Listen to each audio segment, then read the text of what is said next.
Hi guys, and welcome to another The Do Not Experience live stream. We are going live this Sunday as usual, and it's the end of the month, so there are new heroes, new information available for the future, and the event for the next month. So the newer announcement has been around Donna Troy and Beastie Boy.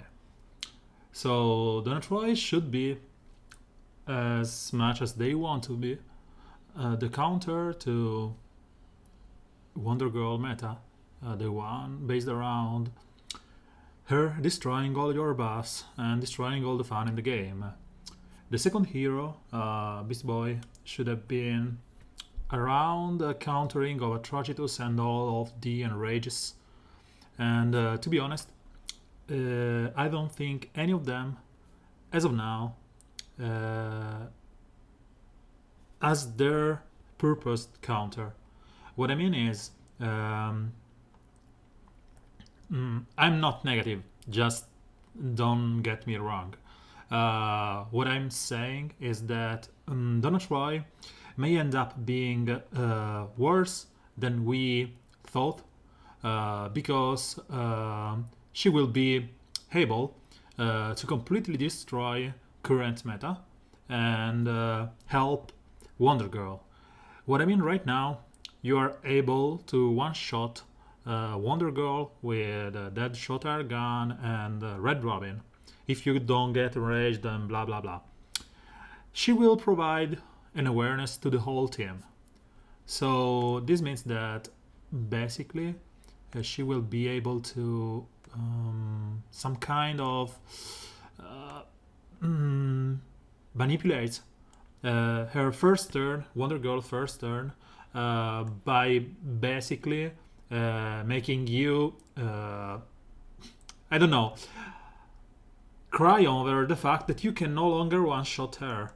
And then the team with Batgirl, Wonder Girl, Harlequin Majester, they will basically have, insurance if you eat them on turn 1 because they will have awareness.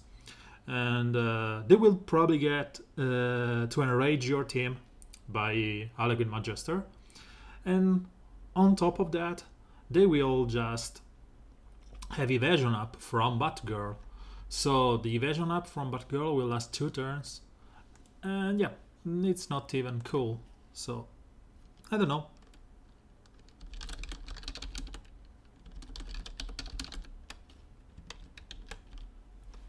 I forgot to just spam here. I was saying, so the issue is that she may end up being more of an offender to the current meta than an helper in what she's supposed to do. And yeah, that's my fear about her next month.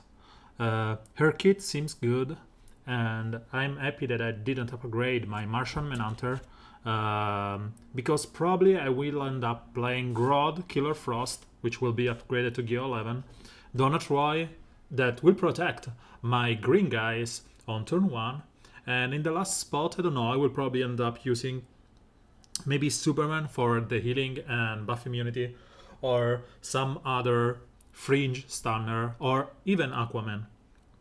The King of Atlantis, not the little bro. So, beside that, they announced Beast Boy, which is more of an anti-meta. But the cool thing about Beast Boy is that he is a huge 2 meter down hero. On his second skill, he's not better than,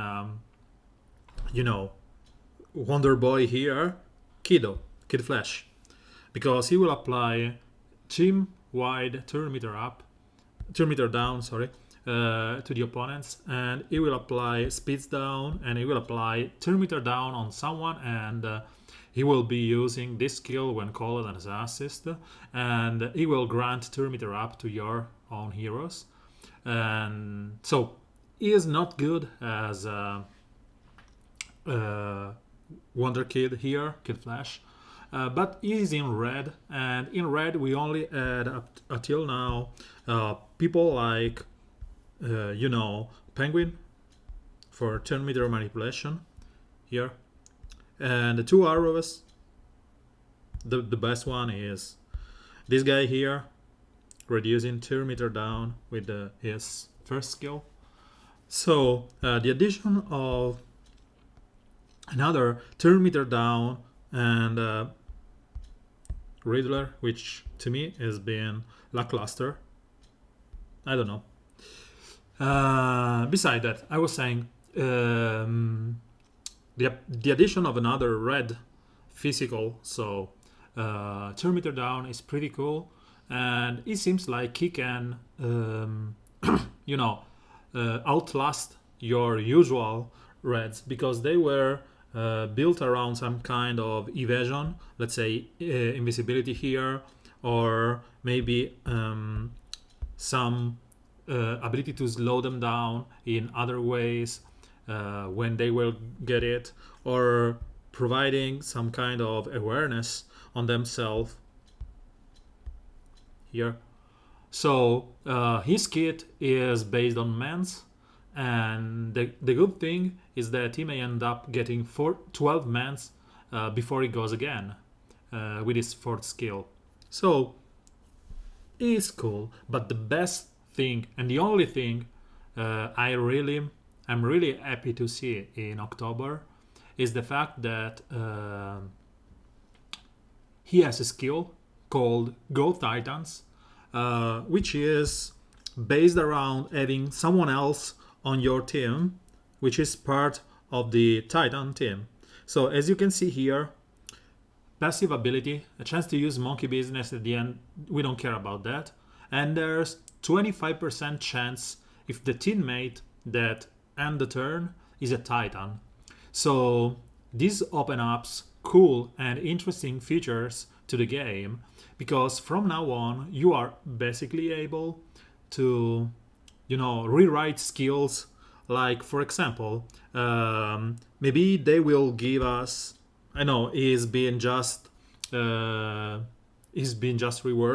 but maybe this skill says 30% chance to purge one buff and gain 2 affinity, maybe gain some intelligence up if you are Justice League or Bat Family or whatever. So it's a cool starting point, the one on Gar. I'm not really into his lore or whatever, so I'm not happy about his character in the game or whatever. Usually if you are not one of the super family, I don't really care that much. But this skill makes me, gather some hope for the future months, and we will see from there if this goes anywhere. So if this is once and forget, or if it's worth investing in, character building for skill like that. It's up to them. They will probably decide, and we will just passively get up there. The other two reworks here are Nightwing and Raven. I have both of them at year 10. But to be honest, I'm not really crazy into using them because of the rings. As usually, the blue rings is just scars. And I don't want to get Raven to gear 11 because I want to level up Donna Troy as my op for the stun team and as a counter to Wonder Girl. And she got this leadership here changed, where this now is a passive, is no longer a leadership. So every enemy will have less 10% critical chance at first skill, and then it's up to 14. If I'm correct, so it's 10, 12, 30, 45 at maximum, but they will lose affinity power. So the reduction in crit chance and the reduction in affinity powers mean if you use her with basically, where's the girl? Wonder Girl here. Basically, you will just high measure. Basically, you will just resist more than you are used to, because this change means that your opponents will do way less damage. Obviously, this doesn't take into consideration true damage and bleeds, so bleeds will still be the best thing to play in the game. And yeah, this is cool. And she has been changed more like her, comic representation, where she kind of helps other people by taking their pain on her. And this is translated here by purging debuffs on an ally, healing them, and then the more their debuffs, the more she is healing them. And after that, she gets some of that pain, that debuffs. So this is pretty cool, and this effect synergizes with her first, and her fourth. Her fourth skill has become a nightmare because she may now retaliate like every Captain Cold or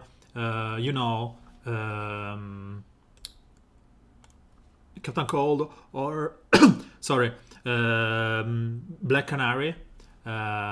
If you just hit someone and she is debuffed, and because she will get debuffs on herself, and anyway, debuffs just flay out in this game like it's candy. She will probably always be debuffed. So she will probably use this skill a lot. And yeah, the counter attack chance is just on the verge of I don't know why Discord just decided to appear on the 30%, but we have noticed that 30% for people like Atrogitus is way higher than you suppose it to be. So, and she's special damage. She's one of the blue special damage dealer. Blue has a lot of special damage dealers, and she already did a lot of damage on her third and her retaliation. So I think it's just better than she used to be. The issue here is usual, the rings and gear. And because this month will have Donna Troy, and she is the last month featured event in the Alliance, I will probably skip that. I will wait until the end of the month to basically use her. So, what's more in this month is Nightwing. We, talked a little bit before, and I'm scared about this change. This was supposed to apply invisibility to one random one random teammate. Now it applies invisibility to each teammate, making retaliation and some character way scarier than they are. But he was really buffed in this skill. Now he starts with evasion up and awareness, making him some kind of tanky or tankier, let's say. So he is a good change to him, and to be honest, I pretty dig its new kit. I'm just scared that this skill will just snowball and will bring back some kind of Clayface times where you had everyone invisible beside your faster or tank or it's pretty cool. Yeah, the Nightwing rework has been well done. As I said, he was pretty squishy, and this skill, which should be your first point,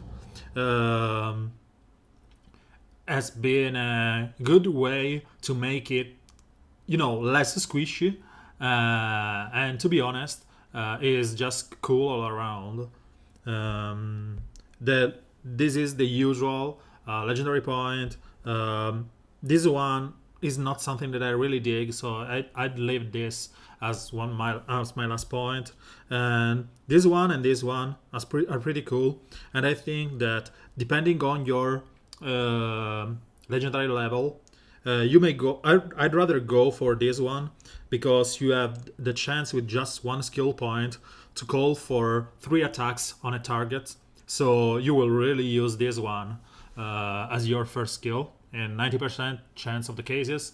And after that, you are just tag teaming here, calling for your tumbling combo. So the order for Nightwing should be 4, 3, eventually 5 and 1.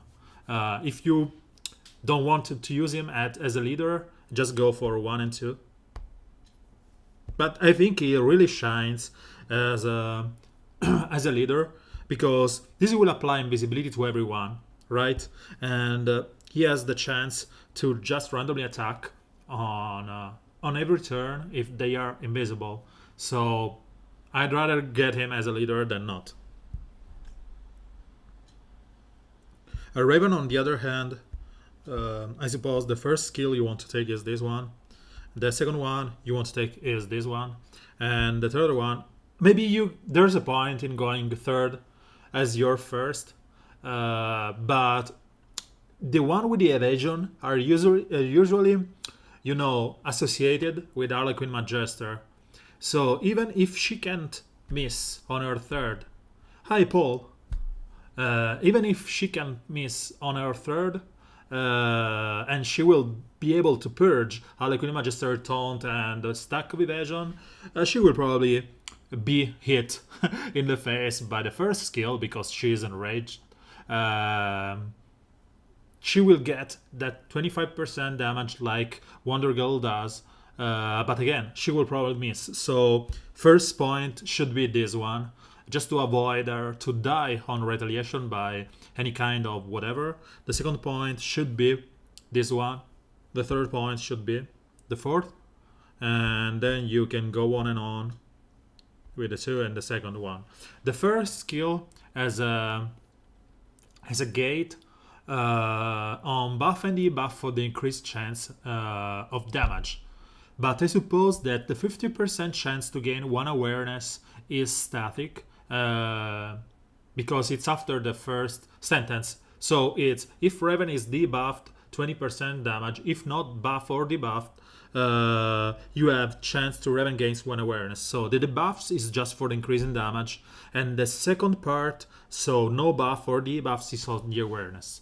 I don't think this will happen so much, because she will steal debuffs from this, and you want debuffs on her for this one. So the first skill should be your last point. So the order again is 5, 3, 2, 4, or 4, 2 if you have other kind of.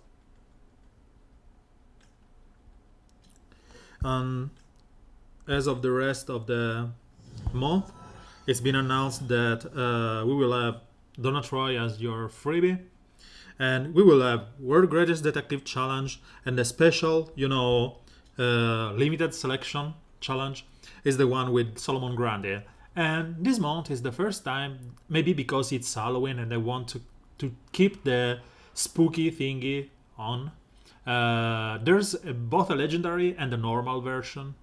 Sadly, even though I like that's Grande, I have bought World Greatest Detective over 9,000 and Grande already there. So I don't think I will participate in any of those.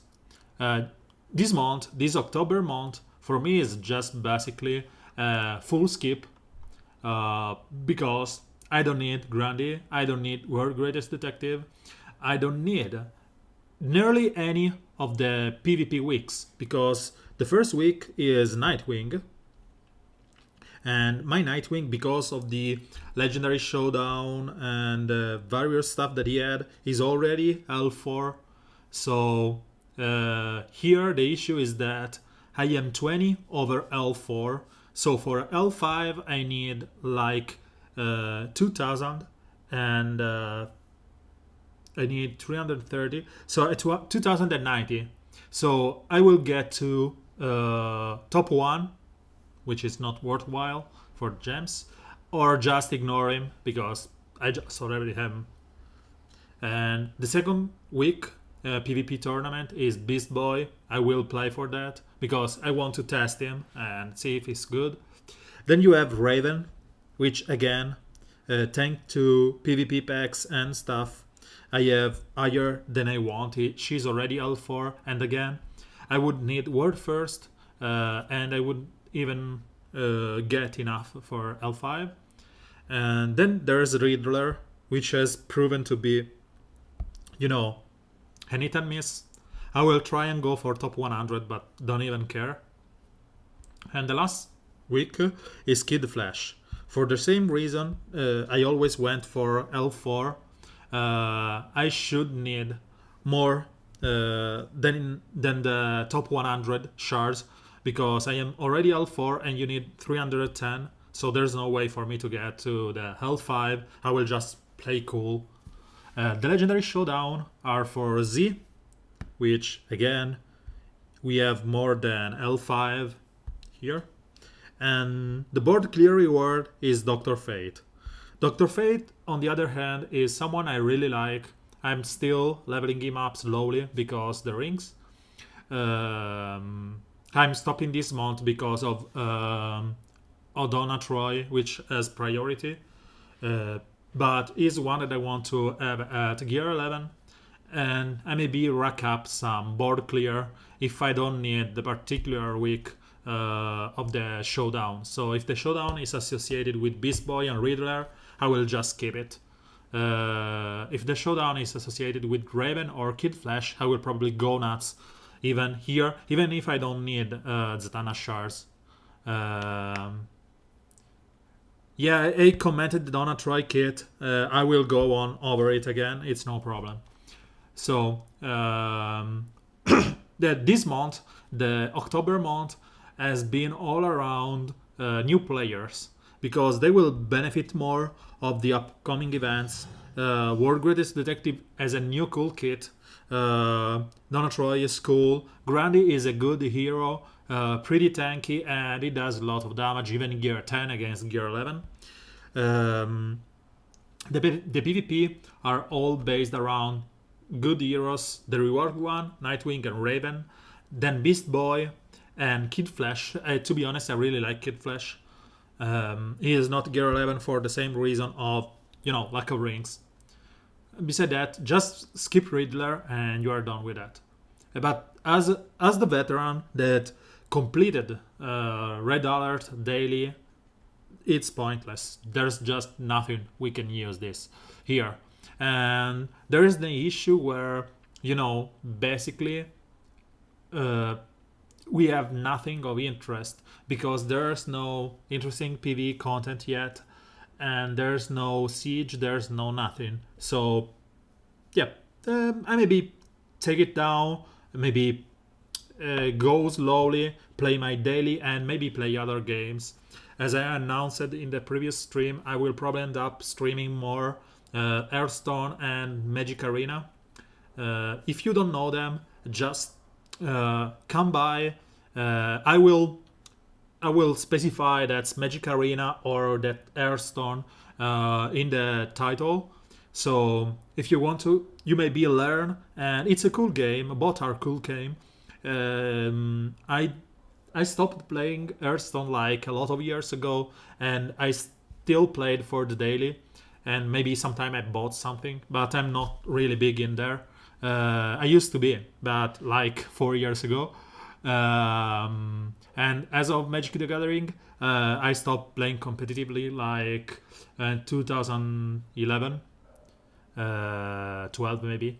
And then I started again, then I stopped. I just play with my friends right now. So it's like more of a, meme thing that I will play, not a try to go for a legend or whatever. It's just like I will maybe help you understand the game or whatever.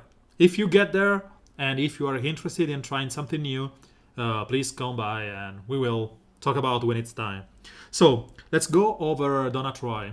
So Donna Troy has a cool kit that's supposed to be around countering Wonder Girl or Wonder Girl meta. Her first kit is a cool light damage with a chance to stun. And differently from the announcement, you have to notice this is light damage. They announced just damage. This means that the crit will do less damage, but it has a chance to stun, and it's pretty cool. The stun caps out at 20%, so it's not crazy high. It's more in the league of Superman, which is 25. The legendary point, on the other hand, has a chance to go over again. So that 20% chance become like way better than Superman. The second skill, I will leave it for the last because it's one that makes me cringe. The third skill is pretty awesome. As a cap to 60% chance to stun, and as a chance to stun of a 90%, which is something that makes me cry because why not cap it at 100 if all your allies has 4 or more stun. So this is a guaranteed stun, only not long cooldown, I hope, and should be cool. The Swift Retribution is what makes her kick, because every time an ally takes damage, she gains 2 meter up, and the legendary point means that she has a chance, 40% chance, to use Roundhouse Kick. Roundhouse Kick, if you don't remember, has a chance to stun and can go twice. So, you know, you will think twice before hitting her or any ally. And this one is what should make Wonder Girl countered. Means that at the end of each teammate turn, if teammate has 6 or more buffs, you will purge 2 of those. You have a 100% chance at the end of the skill. They will gain 2 meter up. You will purge 2 and apply 1 awareness with a legendary point and reduce all their cooldown by 1. So basically you are trading 2 buffs for 1, so they will end up having 1 less buff. One of those buffs will be an awareness, which means that they will not take any damage. And they will reduce their skill by 1. So those 4 skills are pretty cool. She could have been some kind of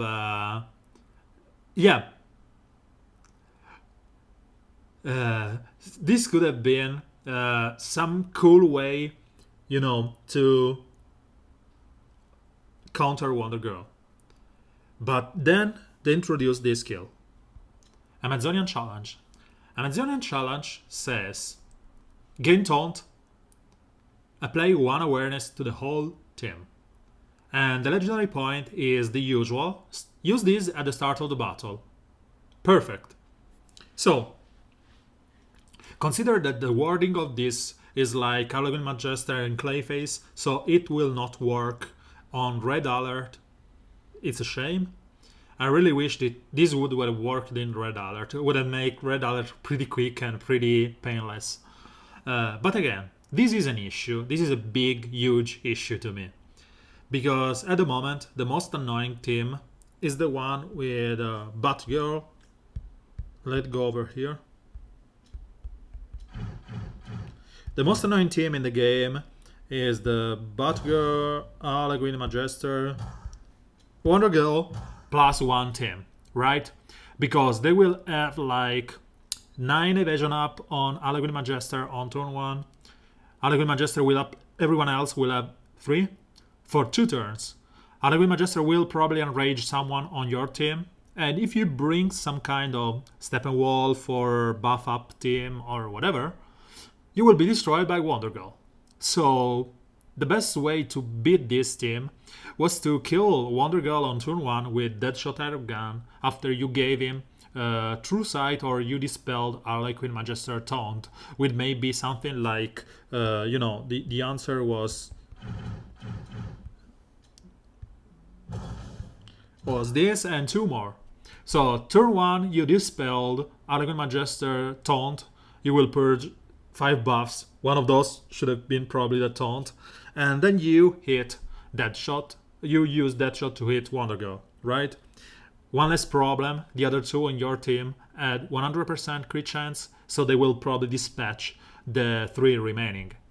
The issue if you add here someone that gains them, all of them, awareness on turn 1, okay, in a non-leadership position, means that, sure, you will be able to attack him because he's a taunter on turn 1, so you can avoid going over the Alagoon Magister, and it's okay.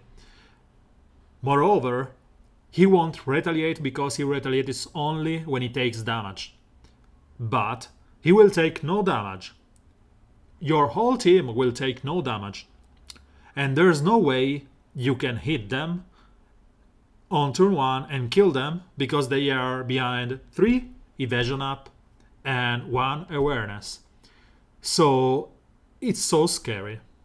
And to be honest, it may just make the game worse because the supposedly Wonder Girl countering skill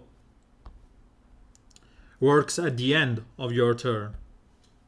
So this skill works at the end of the turn. So this means that a teammate still cannot use Steppenwolf, because if you use Steppenwolf, you will give the guy that's going on 5 buffs or 4 buff if you don't have the legendary point. And after they have done their things, they will purge 2 and give them awareness. In the meanwhile, Wonder Girl has destroyed your team. So, yeah, no thank you. Because this happens at the end of each teammate turns, this is good only for characters like, Star Sapphire here, that gains some intelligence up. Or maybe Starfire, sorry. Or Star Sapphire here that gains intelligence up. So it's good for every hero that gains buffs as a part of their kit. So, Flash, just playing their turn, they will gain some skill, and at the end of the turn, they will purge some of those buff up, and they will be able to, get to a comfortable awareness status. But because Wonder Girl has a chance to go every turn, for every hero that takes a turn, 1 awareness is not enough. And if you gave more awareness, then the Wonder Girl, Batgirl, Alagoon Magister team was unbeatable, and so on and on. I know that people are saying just bleed them, and it's pointless to say that, because, they still have 3 stack of awareness. 3 stack of evasion, 1 stack of awareness, so bleed will do nothing. And many bleeders, most of them, are mysticals, so Batgirl can one-shot them, Alagoon Magister can one-shot them, even Wonder Girl can one-shot some blue. So, to me, this month may end up being horribly, horribly wrong. Yeah, but because Cyborg is getting those buffs as a part of his turn, so he will get the awareness. If Wonder Girl procs, he will take no damage, right? It's cool. Cyborg is not one of those, affected by this. The one affected by this are the one like Steppenwolf, that at the start of their team gains some buffs.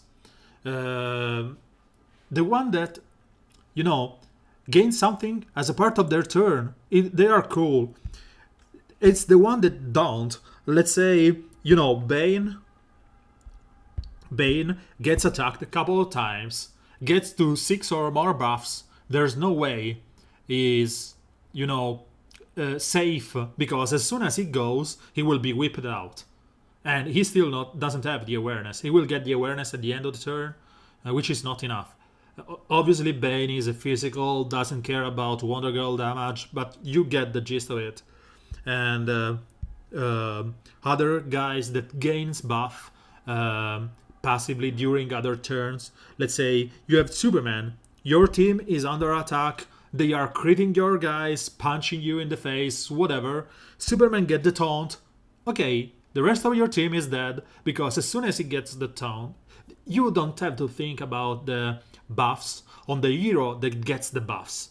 you have to think that when Banes get attacked, he will gain the buffs. And when he gets his turn, the rest of your team is under threatened by Wonder Girl, because they will probably die. Have been so many matches where I had maybe my Superman, my damage immune, Larfreeze, and my death immune, Starfire, where they were basically at 0 health. Because, unable to die, but 0 health. Because they will get purged every time Superman were going to have a turn. So, it's my fault for bringing Superman to that fight. I misclicked. It's okay. But, when you are limiting design space for your team and for new heroes, it's horrible. And Wonder Girl has been the greater offender to the fun in this game since a long time. To that, add stupid proc chance of Atrocitus that basically rests every turn. Makes people rest, I don't know why. And you have one of the most cancerous metas in the last 5 months. As I said, I have no joy in playing the game any longer. Maybe I'm just over zealous in thinking about next month, where, maybe Donna Troy is the answer and she works, but to me is just another offender added to the Batgirl, Harlequin, Majester, Wonder Girl team that will make our life as a player really, really, really, really painful. So, I've been asked by Measure about Steppenwolf skill order, and he said that he misclicked, and the first skill that he got, he misunderstood, whatever, he used this one. So you have to understand that this skill is just good as it is. You don't need the leadership on this one. This is one of the lowest priority leadership in the game, because it will just add 1 critical chance up. Nothing more. It's just 1. And they cap at 10. So, there are way better legendary points here.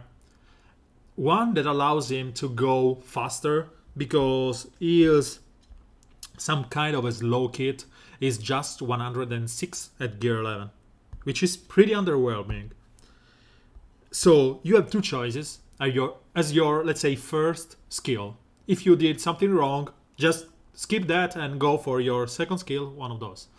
The first skill that you should take is the first one or the fourth one.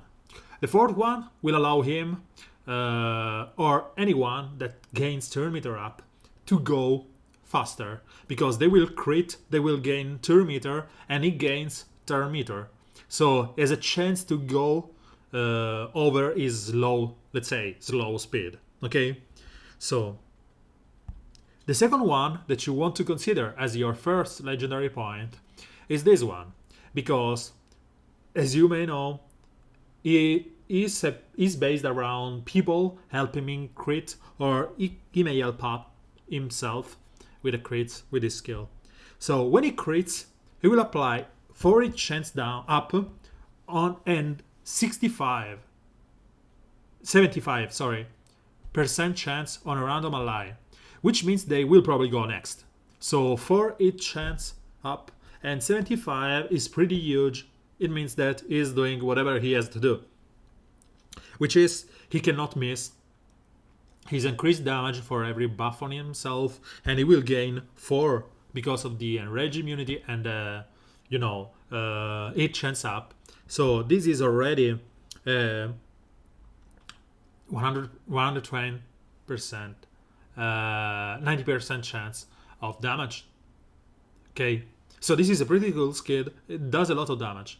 And when you use the Boom Tomb supply, you will give everyone 40 chance up and crit chance up to everyone. The turn meter is sweet here, and means that you know, if there's someone evading on the other side, which is usually the reason you bring Steppenwolf, you are giving everyone 8 hit chance up and 6 crit chance up. This will always go and this will always fire up. So this is the reason why usually your first skill on Steppenwolf is the 2. And after that, this procs 100% of the time and this procs 100% of the time. So this is basically up to you if you want him to go faster or if you want him to make someone else to go faster. I'd go for the first and then the fourth if you already have this one. But again, this skill is worthless because the good part of the skill is the normal one. So whenever you use him as a leader or as a team member in a non-leadership position, your first skill is usually this one, because I've seen people, my team members, missing with the basically 3 chance up. So this procs a lot. And to be honest, yeah, just go 1 or 4. I'd rather go with 1. Yeah. The other one, the second is pretty cool.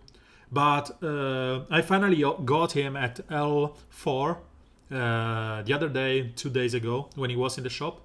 And I didn't take this one because, yeah, it's cool to purge debuffs from all allies. But, you know, there's Wonder Girl that does that. There's Red Robin that does that. POT does that. There are so many heroes that purge debuffs, and because you want to use this skill as your first one and it has a long cooldown, you will probably end up using it when there's just 1 debuffs on your team, so it's worthless. This is at least better in Red Alert, because if you use him as a leader in Red Alert, the crit chance up with the third and the first skill means that basically your team goes like twice or thrice before the opponent team, and that's it. You basically kill them before they can go. So this one just helps, and that's the reason that I took it, and I spent like 2k gems for this, just for Red Alert. That's the only reason that you take this skill.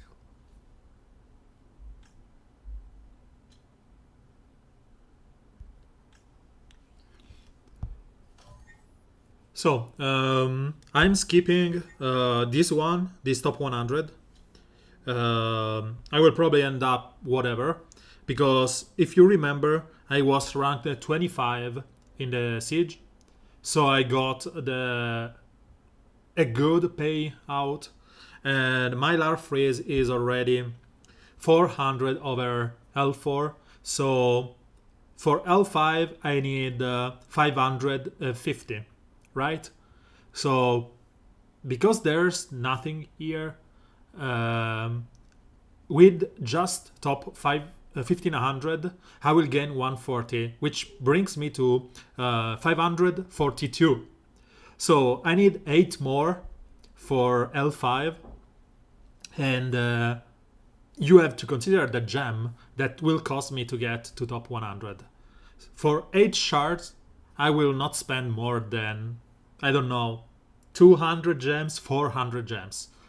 Because if I push for top 100 just to get him to L5, yes, it's cool and whatever, beside the fact that I'm not upgrading anyone to L5, even though I have the legendary essence, as you can see. Beside that fact, it will be just a waste of gems. And I'd rather spend the gems to increase the gear for someone like Dr. Fate or someone else than L5 him, even though his skill is just lackluster. So to be honest, it's a shame that there's nothing between top 100 and top 1500, because any kind of payout which was different than 150 was okay for me. I really wish that there would have been like rank 500. I would have fought for that, but because of this I will just play slowly and whatever. People will need his shards you're welcome to try and go there. And in the meanwhile, I'm playing with Michael and the management on these, friendly battles. So I will go over there in a second. On the other hand, I'm playing for the Gem Blitz as much as I can do. I'm rank 50. Yep, I was rank 50. I don't want to push to 35 because it will be a bleed out. But I want to stay in the top 100 just for the gem payout here. So let's start playing because it's like 1 hour that I'm rambling around stuff. And as you can see, this event has been plagued by two kind of teams. As you can see here, most of the teams were led by Marshall Manhunter because he used to be one of the bonus. He was one of yeah, Beastie Boy gun. The first part of this event was plagued by, let's take one of those. Marshall Manhunter leadership. Let's see if he has one. Because this one was one of the best team. Larfreeze and Starfire was just asking to be played together because every auto attack from Larfreeze will pull out Starfire retaliation single attack. And Marshall Manhunter can call an assist on Larfreeze and Starfire, and Sinestro can heal himself on his basic, proccing Starfire, and so on. So this team was one of the best in the format. And to be honest, there was the variant, I don't like it, with Atrocitus that would have increased the number of awareness when someone died, because both Sinestro and Atrocitus can res up guys, and Larfreeze will get stacks of buffs. It's just go crazy. But as of yesterday, they did something, let's call it bug, where if you play with the two feature character, which are, Doomsday and Marshall Manhunter, you get nothing. They didn't get, as you can see, no bonus point. They just basically fizzle out and bug out. So they are not giving any longer any kind of point. And it's no pointless to play with Marshall Manhunter or even upgrade him if you wanted to go there. Because, you will get nothing out of it. After the patch, it's pointless. So basically the best team has become the one that I was talking about in the previous days, which is this one, because you have some kind of insurance in the rest. You have Atrocitus to kill opposing White Lantern Sinestro, and you have some random power up and increased damage with Power Girl, Star Sapphire, and Larfreeze. I like to play it like this because it's one of the few times I can play with Superman. So I'd rather go with him. There's no Wonder Girl here to screw with us. So this is the team I'm playing, and that I will play until the end of the event.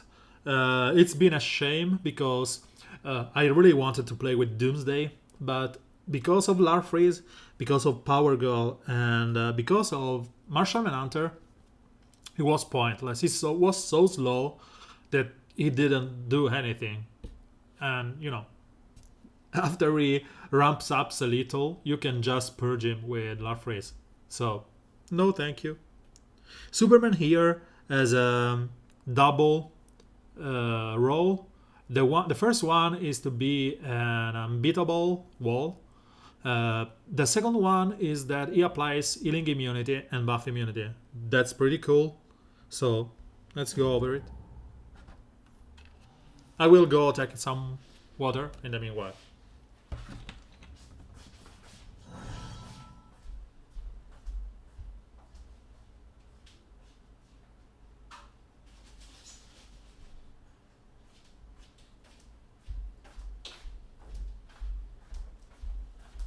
So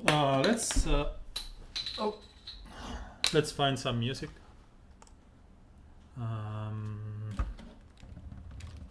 Let's go like this.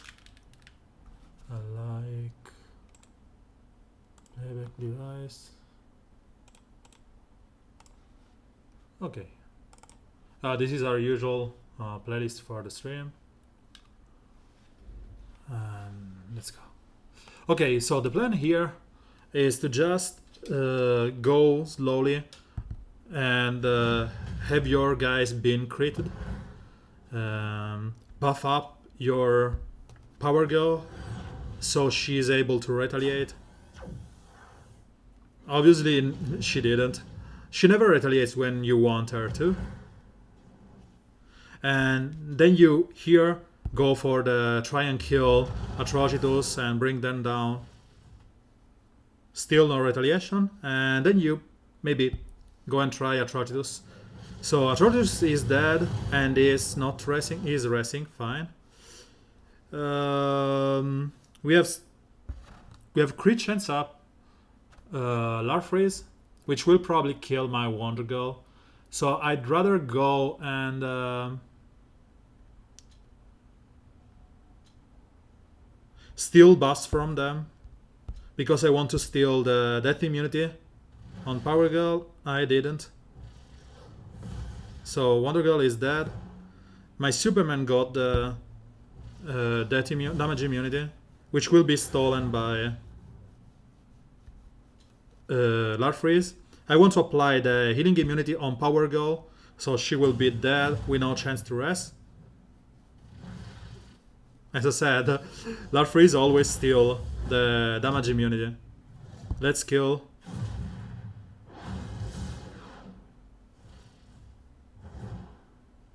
And then you can go all out on Larfreeze, because there's no more rest.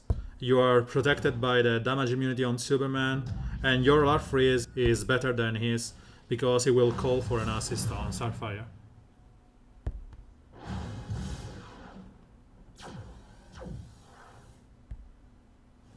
You have to remember in this siege that losing someone is not something that you want to happen, but sometimes you cannot go with a full 3-star unless you are Super Whale with White Lantern Sinestro and some kind of gear 11 level 80 someone.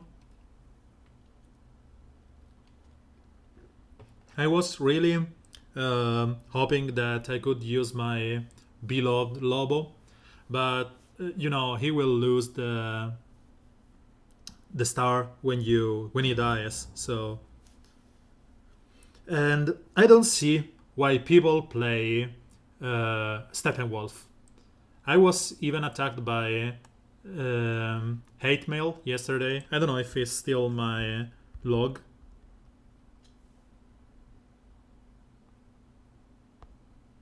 Yep, he did attack me with this team.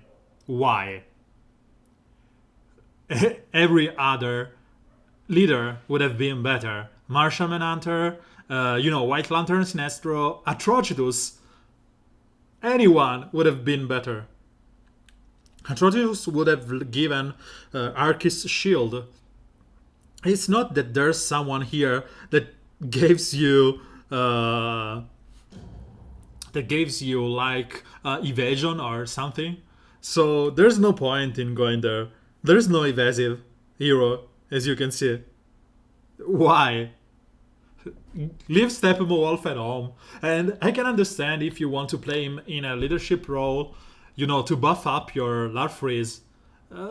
What's the point of that?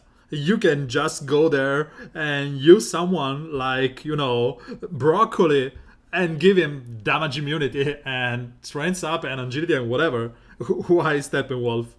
I don't know.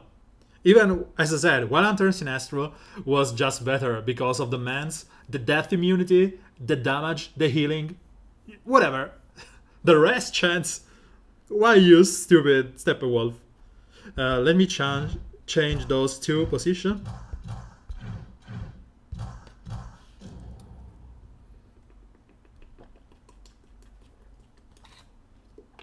You may ask, why are you swapping this position? Is because they attack from top to bottom, and Superman is a leader, whatever. So here you want to remove their awareness as soon as possible, and because if not, you will have Martian Manhunter going nuts. So the best way to do that is just to AoE with Power Go instead of going for the Taunt Up, and then you can just opt to buff up with Starfire and then AoE them up.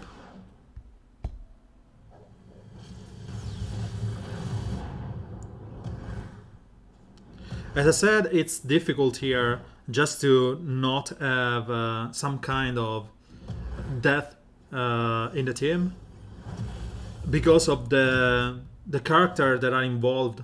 Beside all that, it's important to consider two things in this event.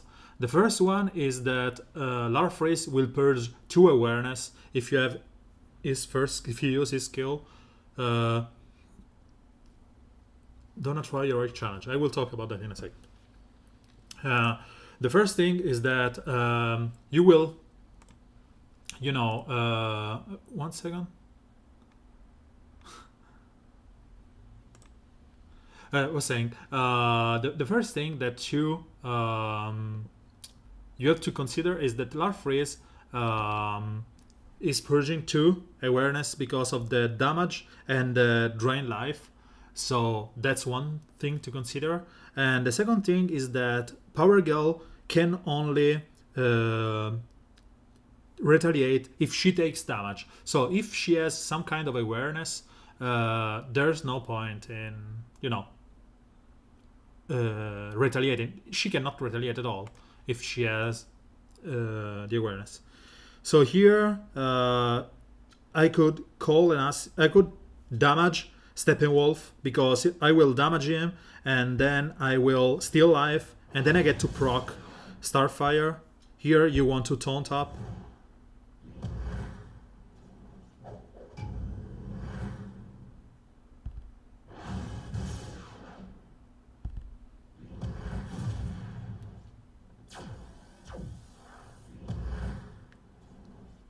And then we would have just purged all buff and kill Wonder Girl, but sadly she was in a position where she had the awareness, so we cannot do that.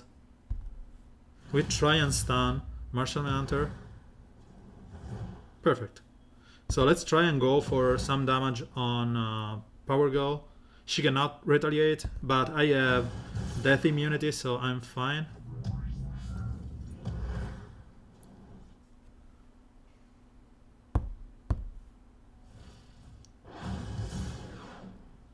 And let's kill her with just a punch. And when it's 1 against 1, Martian Manhunter will do no damage because it's a low damaging hero that will do nothing if he doesn't have the chance to stun you, call an assist, and rack up bunches and bunches of awareness. So you can basically leave him up as your last target if you are not, scared about it.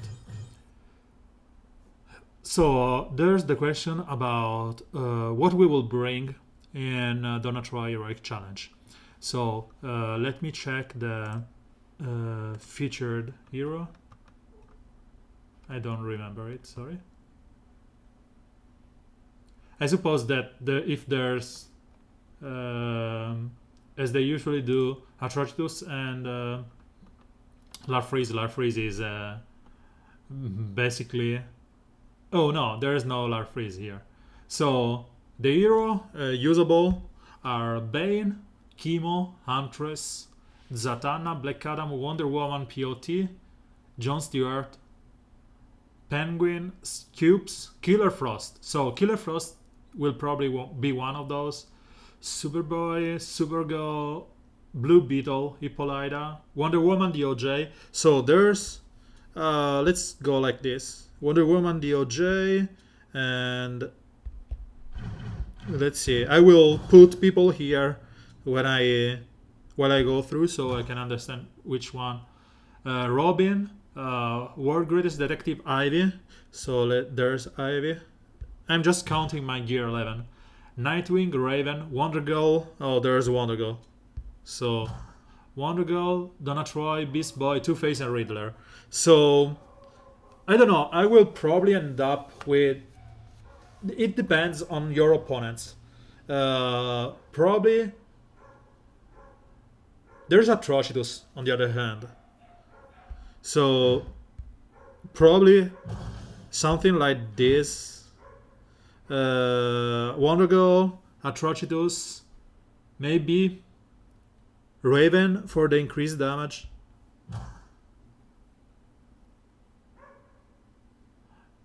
I don't know. Probably something like this. It depends really on the hero that are usable. On the other hand, I mean, you know what you encounter, because if you encounter a bunch of, I don't care about sustain. You will probably kill them before they go. We are in gear 11. I think if you are in gear less than 11, so the heroic challenge is hard for you, I think that the only healer are her, Banky Montress, Z, there's Z, and there's Hippolyta. So let's say you are in not gear 11. Z, Wonder Woman, Green Lantern, Jon Stewart. So there's Green Lantern too. Supergirl, Blue Beetle, Hippolyta, Wonder Woman, Robin, Batman. Oh, there are a lot of healer. This is an healer friendly. Fight. So if you're in less than gear 10 or gear 11, you have the best one. I think is Batman. You can use Z or Hippolyta lead. That will. So Hippolyta lead here. She is even used in the very first week as an alliance hero, so you may level up her for this very reason, and everyone will apply stamina up when they do damage to an enemy, and because there are so many waves and there are so many opponents, they will probably end up with a big bunch of stamina up, and the number of stamina up will grow up, and because of that, you have the shields up that gives agilities up and shields to your heroes, which is pretty cool as a sustain. If you are really in trouble, as I said before, there's World Greatest Detective that has, 100% turn meter up and Purge and Heavy Heal, which can now overheal. And he can apply awareness to your guys as they attack if you use him as a leader. And in all other cases, there's Raven as a single target, huge overheal, and as an alternative to World Greatest Detective for a fully overheal to your guys. And there's the King of Heals, which is Z, that can basically heavy heal your guys, purge debuff, true heal to everyone. So it really depends on what the opponents are. If the opponents are heavy green, you will destroy them with Atrocitus, Wonder Girl, and you will not care about damage. If they are heavy red, probably you will use Batman as a leader. You can even consider to go for the evasion route and go over with this one, where you basically apply the awareness and evasion up on your Nightwing at the start of the battle, and because the awareness has no duration, is 999 turns, you can copy those with Poison Ivy, or use Poison Ivy with Bane and spread the mans around. It really depends on your opponents. And that's it, to be honest. Consider that after the very first number of nodes, you may end up using your rank 2-star level gear 10 Donna Troy, which means that you will have the non-leadership second skill that will give taunt to her and apply awareness to your team, meaning that you can spread those awareness with Ivy, or you can, protect your team with a awareness taunting Amazonian. So I think there are so many ways to tackle the next event. It's pretty cool. And to me, as I said, when there's the content that's runnable on auto with Gear 11, it's pointless to think about that. I don't usually do that. But as I said, there are so many sustain heroes. Uh, Bane, Huntress can spread the evasion to everyone. Chemo can spread the mending. Penguin can shield up your guys and give awareness. It's pretty easy as a sustain. So I think that the next month it will be just a snowball.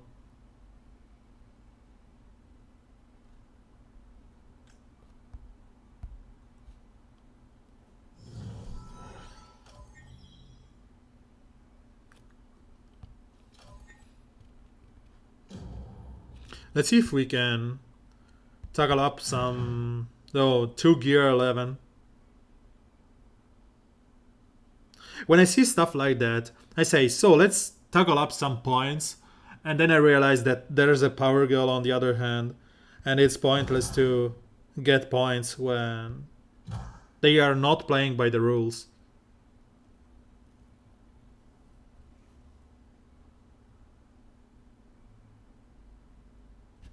Supergirl would have been good in this spot.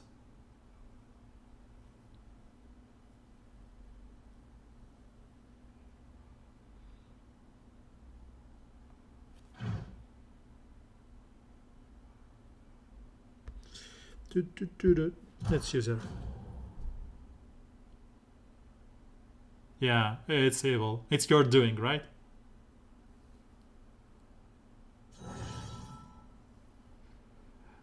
So what I can do here is to AoE them up that they don't rest. If they do, I will have a lot of buff on my Larfreeze. So I will be able to basically shut down Power Girl on the other hand. And if I go like this,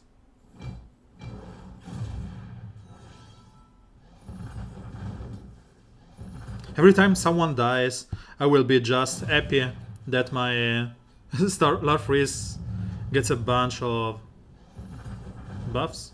So I want to apply that immunity and turn it up to the only one it's able to die easily.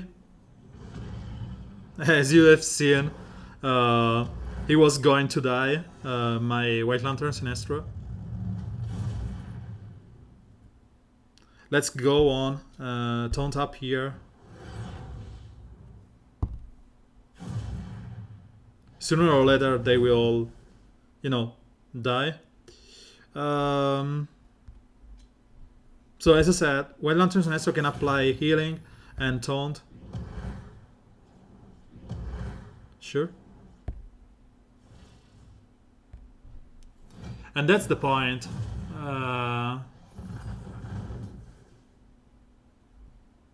Next month, as in November,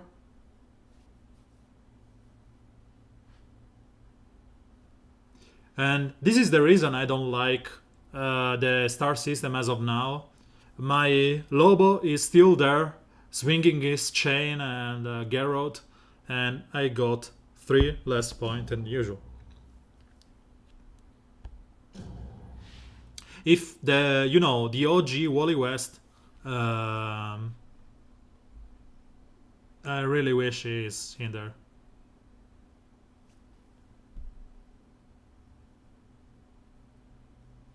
Wally is one of my favorite character in the comics.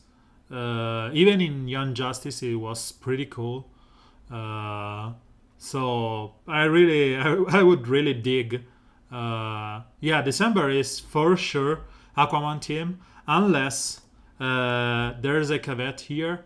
Maybe they can do something like this. Let's move this here.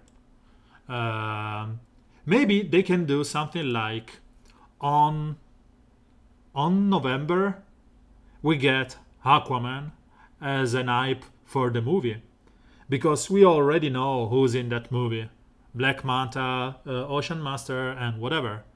So in November we get the hype for the movie, and December will be the big month for the celebration of the 2 years and whatnot.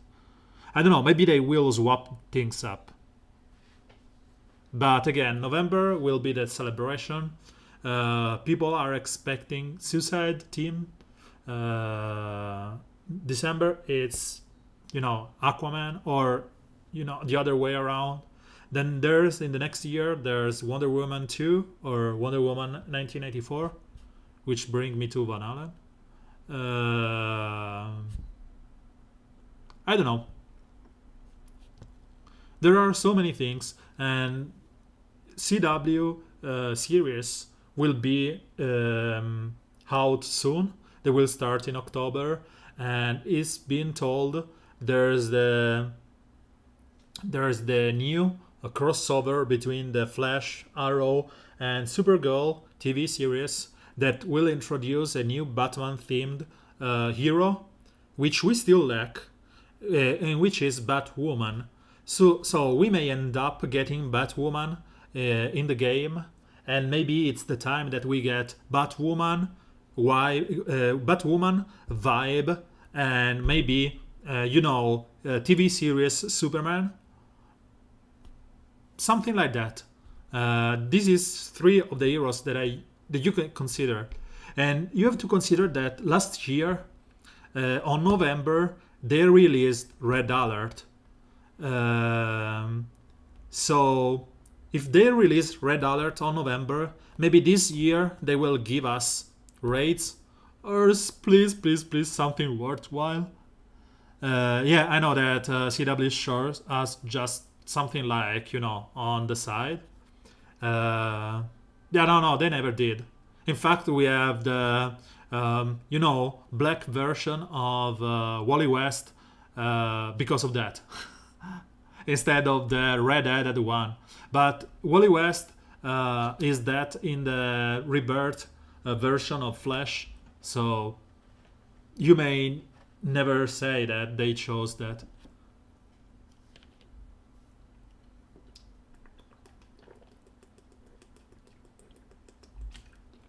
I would really love to have Vibe in the game, or maybe the other Superman. I'm okay with any kind of Superman they want to give us.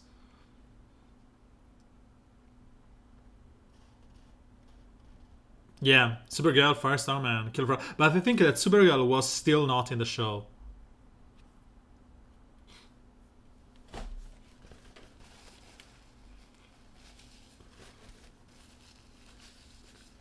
Besides that, it's okay. I will take anything they will throw at us. I'm pretty hyped for the Titan show. The one that will happen next month.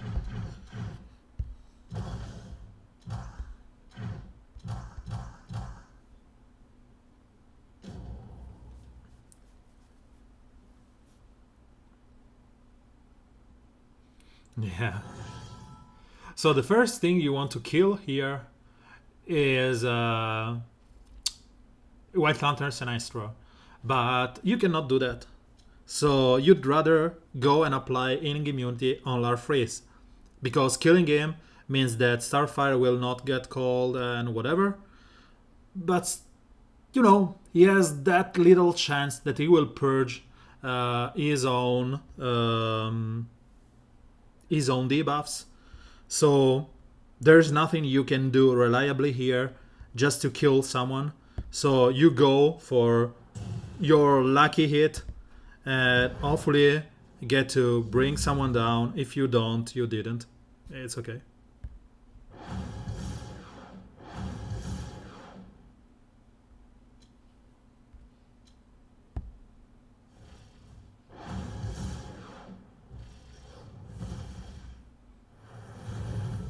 What's horrible here is that I didn't take any single crit chance up on Superman to be taunting here.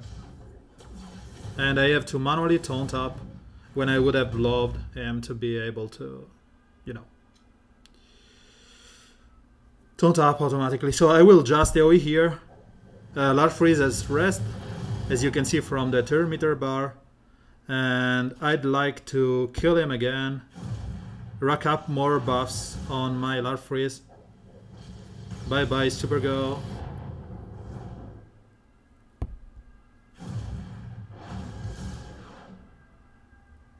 So we killed that Larfreeze, and now it's time for me to steal their death immunity, hopefully. Fine. And I can kill... I can opt to kill Starfire here. Perfect. The damage immunity on Superman is clutch, and the amount of intelligence up on Larfreeze means that we can kill easily a White Lantern Sinestro.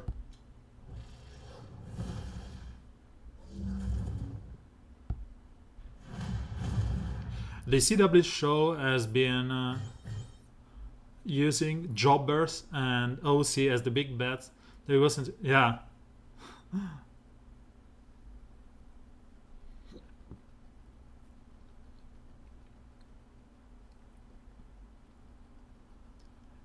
To be honest, nope. Ra's al Ghul was really well done in the show. I really loved Ra's al Ghul more in the Arrowverse than in the Gotham one. To be honest, the Gotham one is cool, and I think it's closer to the comics. But the one, the Matt Noble, I think it was Mark Noble, I don't know, I can't remember his name. His representation of Ra's al Ghul was just perfect. He's so charismatic. Yeah. Good as a pimp. So again, boring. The Arrowverse Ra's al Ghul was charismatic enough just to make you think, oh cool, fine, really, really well done. So the plan here is kill White Lanterns in Sinestro as soon as possible.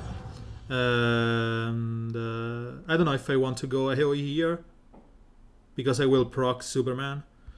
I will anyway get a retaliation on Power Girl.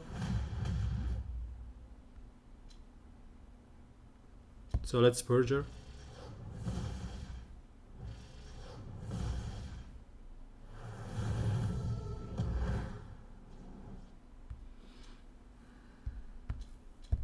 We need a taunt. Close on Superman, on Supergirl. So let's go on and AoE here. We don't care about Superman. We just want to bring them low enough that Starfire can kill them.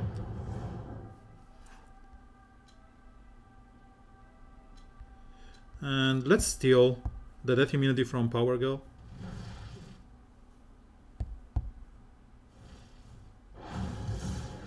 So we are safe on the Superman side of stuff. We are not, though, on the fact that he will kill Power Girl.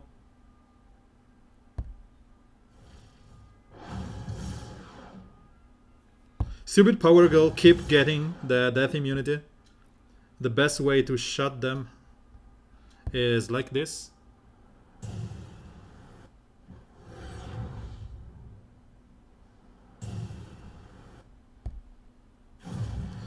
And right now, so did you read last issue of Erasing Crisis? It's already out. I'm pretty behind current DC. I'm like 1/3 of current layout.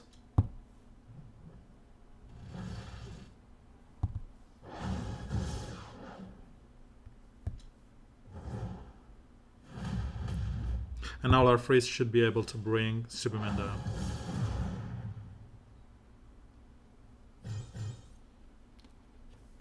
This song is crazy good.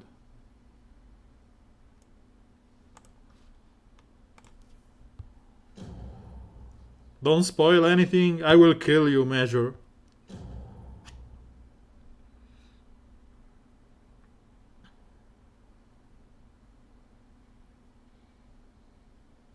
So this team is horribly RNG based because there's a double reviver, but at least there's no one here. There's no taunter on turn 1. So we may try and capitalize on that.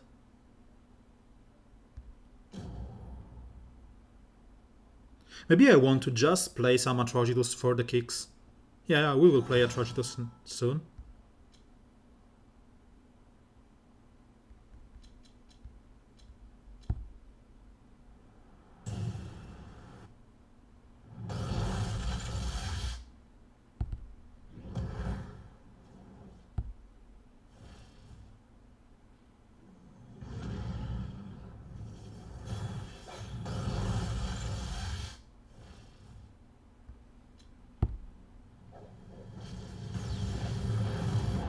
So Sinestro cannot rest because of healing immunity.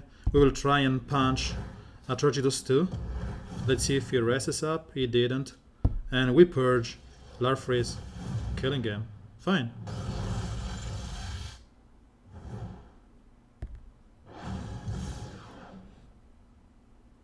She has an AoE, so there's no point in taunting.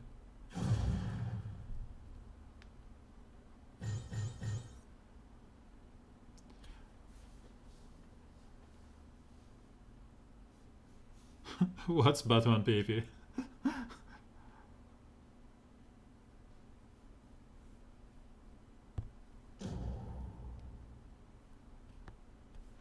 So let's go with Atrocitus. But the issue with Atrocitus is that you have no cool way to counter.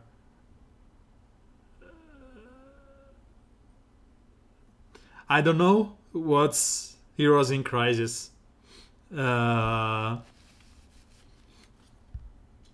Booster Gold. It depends. I've read Booster Gold only from the Golden Age comics. Nothing recent, nothing cool. So I think he will, because of Gideon, he can expose weakness. So I expect some kind of agility down, evasion down, intelligence down on your opponent. I hope him get some kind of, awareness, because being from the future is a chance to know things from the past. So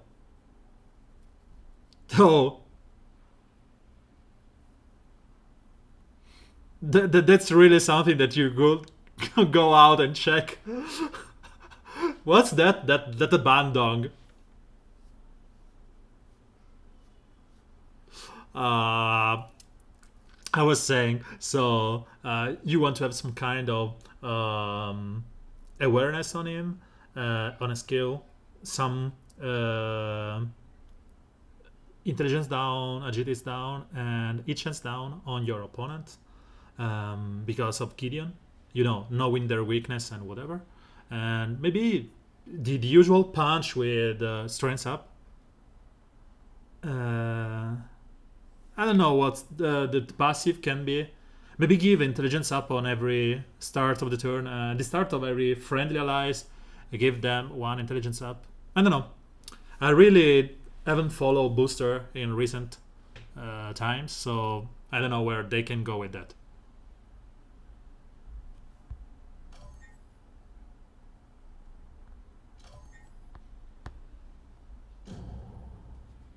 So I was saying that I wanted to use Atrocitus, but Atrocitus is horrible when there's a power girl on the other hand, because there's no way you can purge her.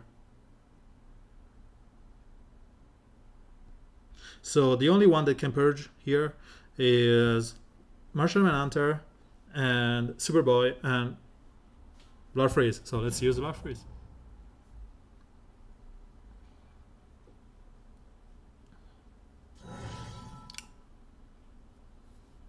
There's no revivers, so let's just shut down Power Girl here. And we want to have some kind of intelligence up so we can retaliate.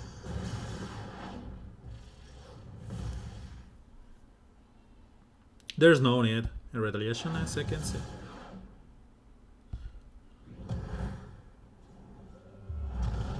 Can I get a crit? Thank you. So let's try and kill Power Girl.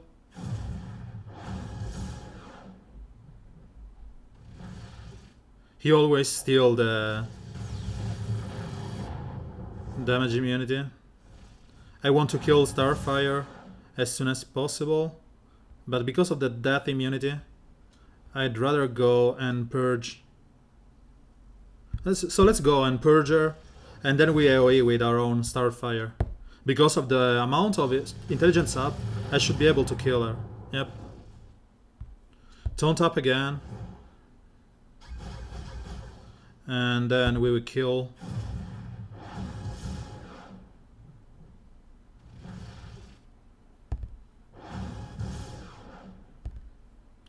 And we should have the...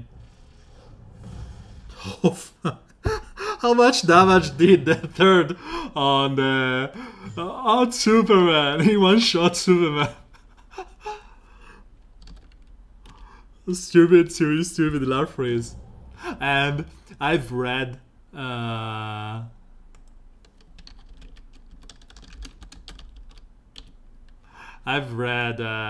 one of the the first Green Lantern Corps issues, and it was cool because I got to read about Larfreeze. It's a cool story when you have both Green Lanterns and Yellow Lanterns stolen by Larfreeze. If you didn't read it, check it. It's cool. I think it's around the cycle is called Bottled Light, and you may get the gist of it when you understand what bottled means. It's pretty cool. It's Al Jordan and Green Lantern Corps from issue 8 to issue 12.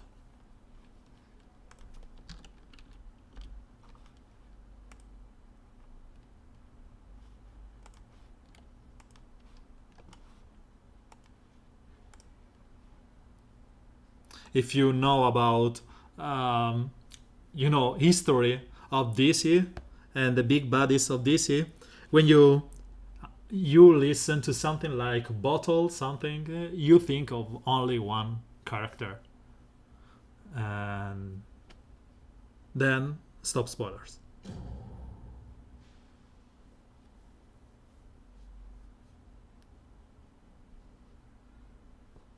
So because I'm bored about that stupid Wild Lantern Sinestro, let's bring a Turgitus. Ambush bug, yeah, hits him.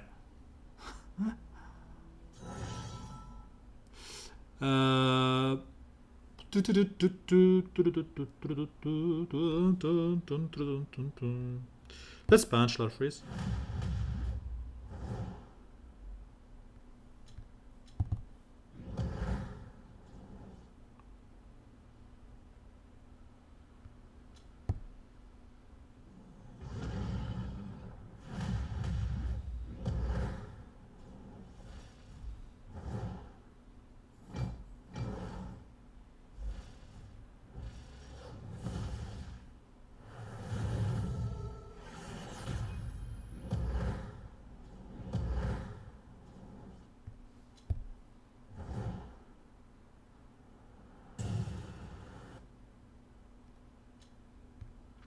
Let's keep punching White Lantern Sinestro.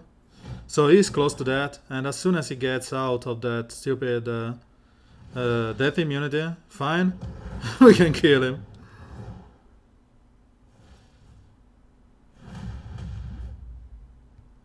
Now it's the time of Lobo here to die. Can he do that? Yeah, he did. So let's just randomly punch Larfreeze. Larfreeze is able to one-shot my Power Girl. So let's hope it doesn't. We have to kill him before he goes. Oh, double punch! Oh, he didn't went for the third. So the AoE here from Power Girl should be enough to kill Larfreeze. Fine.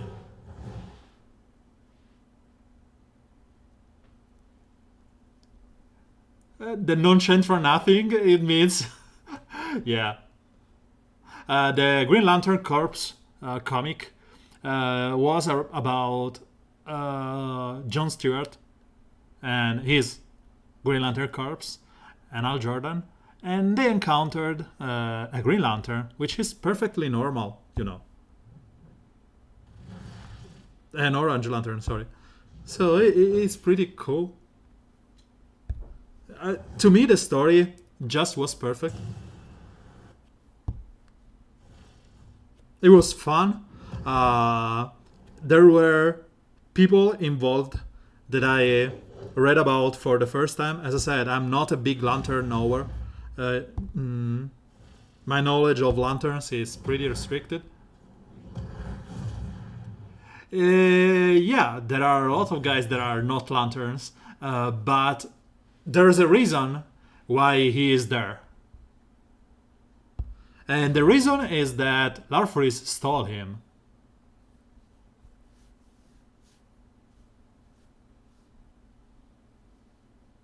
No, he's not a lantern. He's not becoming a lantern.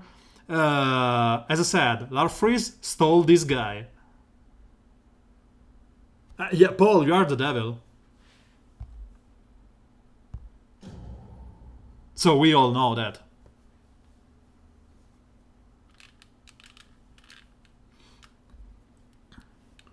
By the way, I'm going to clear this, and I will probably switch up.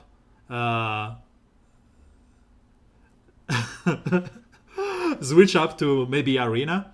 I will probably just start a random game just to talk about the basics and stuff. Take a little break and then go there. So this is the team. I said about that you don't want to play with without Starfire because there are so many immunities here.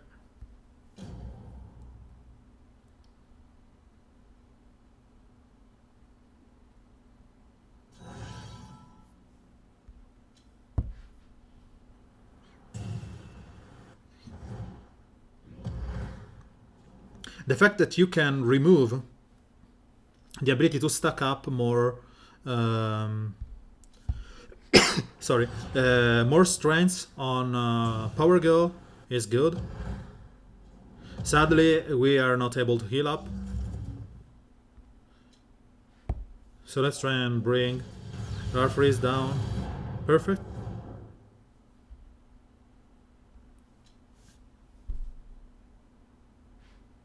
What we can do right now is purge Superman, or let's steal as usual.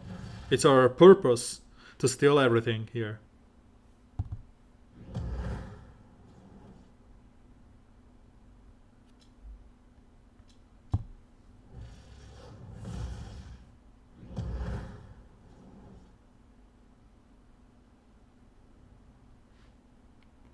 And the very basic, how do you hit someone in this game? You throw a card at their face. So that's how you hit someone.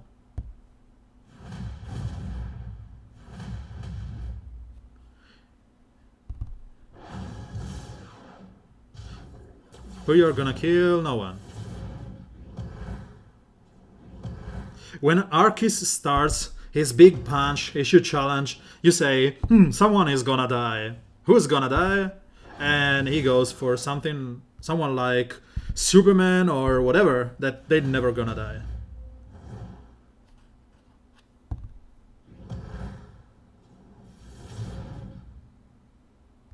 Give me those sweet bats.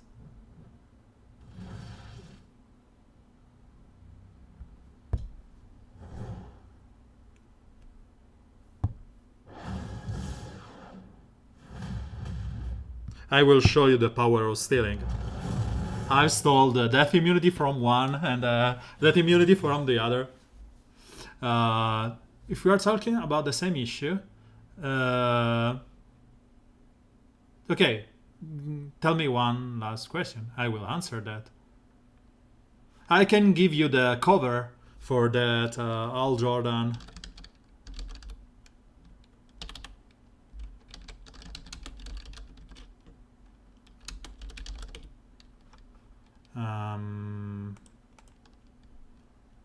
Give me 1 second.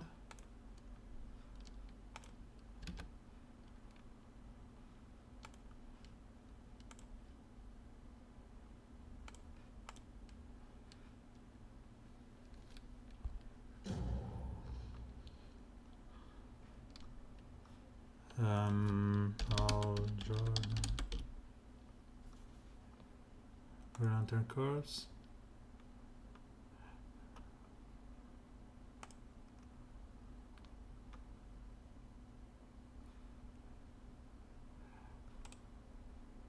View image.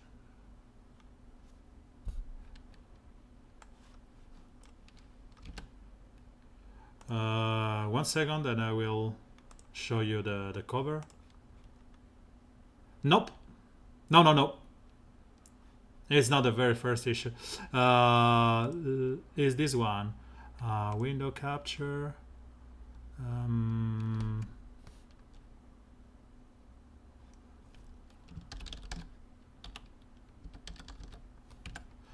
Let me save this image. Save image. Twitch images.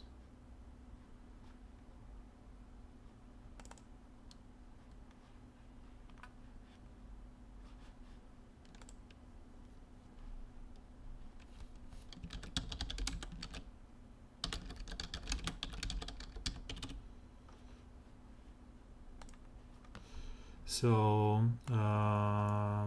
background, random image.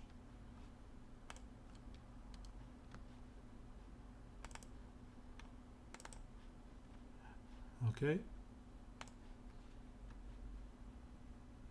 This is the logo. This is the you know, the cover of that number. And you may say that's let's say some kind of war between the Yellow Lantern Corps and the Green Lantern Corps, and you know, there will be Larfreeze involved in all of this. So this is the one. It's Al Jordan and Green Lantern Corps, issue 8 up to, this is the, as you can see, Bottle Light part 1. It's a 4-part issue, so it's 4 number. It's a pretty easy to come by story, and I got to know some heroes that I didn't, heroes or villains, I call everyone heroes for me is character, that I didn't know about because I'm not great in Lantern lore. And there's Larfreeze. So it's pretty cool. And I think that Paul would be enthusiastic just to, you know, read this comic, because he will steal everything. So, as I said, I will stop here. At the moment I'm ranked. Let's disable this random image. I'm ranked 45. Yeah, it's cool. I'm ranked 45. I don't want to go rank 13 or 35 because I would need 100 more points, which is like spending we just miss 4 hours. So I expect in these 4 hours the competition to be stronger, and I will need like 1k or 800 gems to stay into top 35, which means that I'm gaining just 200 gems, but I will lose like 4 hours of my life playing the game, which is not something that I want to do. So I will try and stay in top 100. I'm like 120 point into that. So 200 gems, yeah. 4 hours of my life for 200 gems, no thank you. I will just cool buy checks from now and then and be sure that I stay into this 4k reward. I don't know if I have some kind of here. Nope. Yeah, and that's I will just cool down. Tomorrow evening, based on my ranking here, I may play out a little bit to stay into top 1500. But as I said, it's pointless for me to try and consider this. Let's say it freezes in 1 hour, and the point stays like this. I need 8 shards for my L5, so just 8, not 80, just 8. You can count them on your fingers if you have all of those. And I need 500 trophies.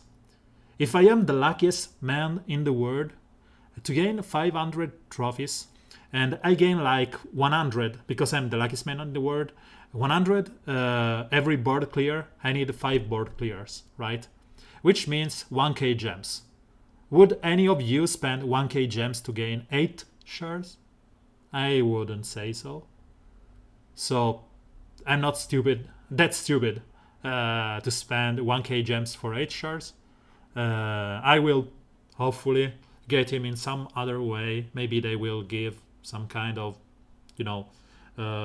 shop or little pack from the shop or whatever. If they don't, I don't care. It's okay.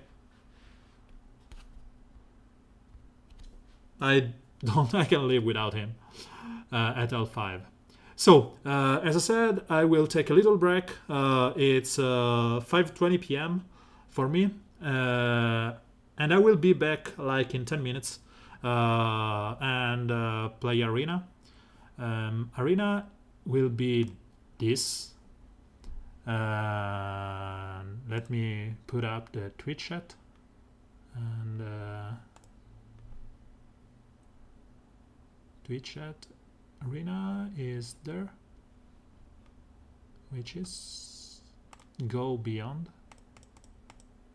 Okay, so I need the Twitch chat.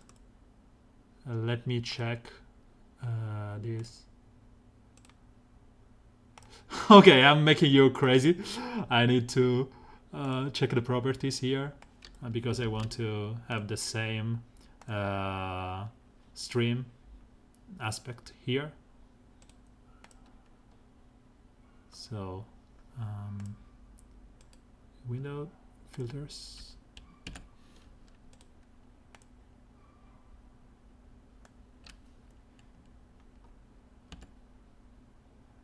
Twitch chat, and this is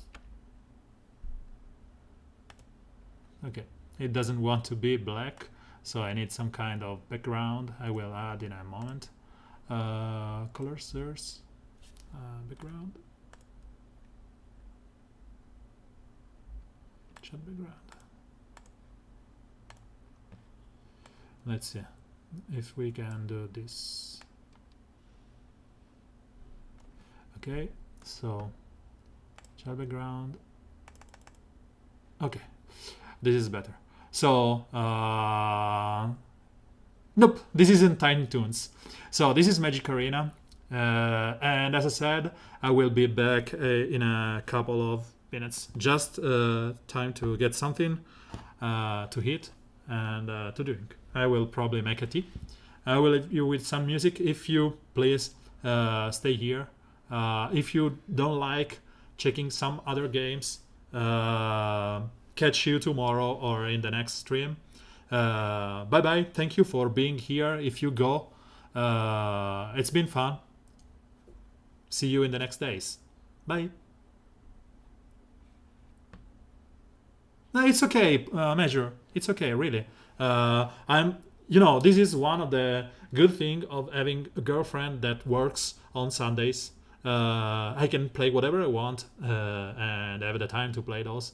So it's don't worry. I had the chance to play online or play by myself. So I rather play on stream than play on my own. Catch you in the next days. Bye. So music.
Okay, I'm back. Bye, Paul. Sorry for not being here when you went. And yep. So let's try and put everything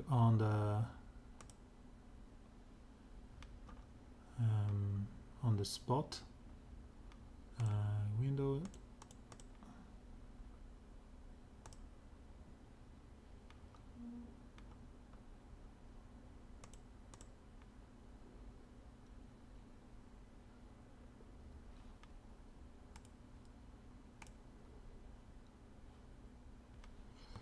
Okay, so Magic. Magic is the card game that started it all.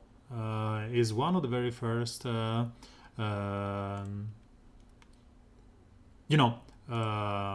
card game ever produced, and it's about you being a mage, where you use your cards to summon creatures. Those creatures do something.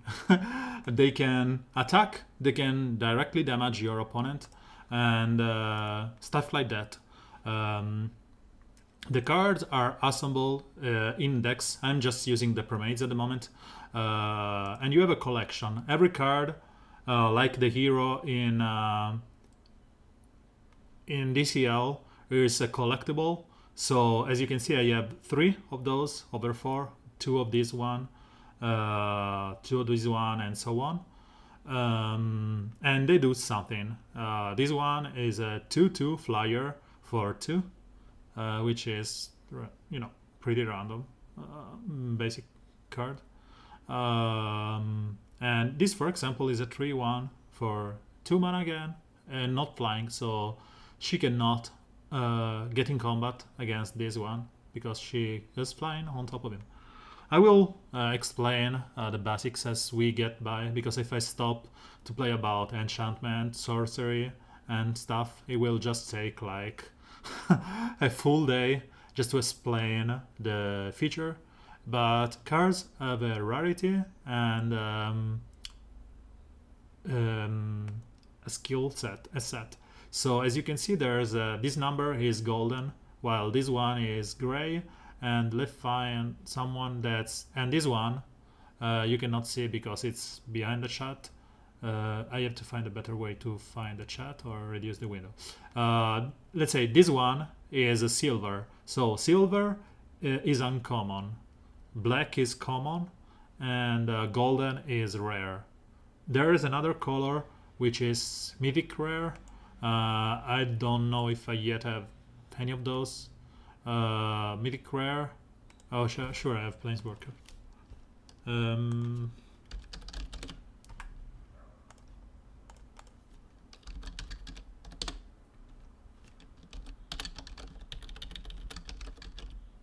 So these are mythic rare, and this is bronzish color. The mythic is the rarest of all, then it's rare, and then it's uncommon, and then it's common. And as you can see here is written down in this common, uncommon, rare, mythic, rare. Rarity usually implies some kind of better card. Rare card are better than their uncommon, than the common, and so on. Because probably if you go there and check this 2 mana 2/2 flying, the uncommon version would have probably been, let's say, there should be. So let's take this one, which is a common 3 mana 3/2. If we take an uncommon here, you have the ability to just let's say uncommon that cost mostly the same. And let's see if we can find something else. Yes. For example, this one. I have not 3 cost uncommon creature. So as you can see here, this 3 cost creature had 2 more effect to that one. It adds 1 mana of any color and create a dragon if you want, if you have enough. And the rare version of it, a rare creature or a mythic one, for, if you can see, this is 4 mana, or let's find 3 mana rare. So as you can see, this rare card it's always like the one we always see, but gives all other creatures of a type, in this case is skeleton or zombies, +1/+1, which means that your other creature are better. So let's go over. Maybe it's better if I change the stream subject and I stop and start it again in 1 second, because I want to maybe split the videos. I don't want it to go on YouTube as an old video. I should have done this before. So be back in a second.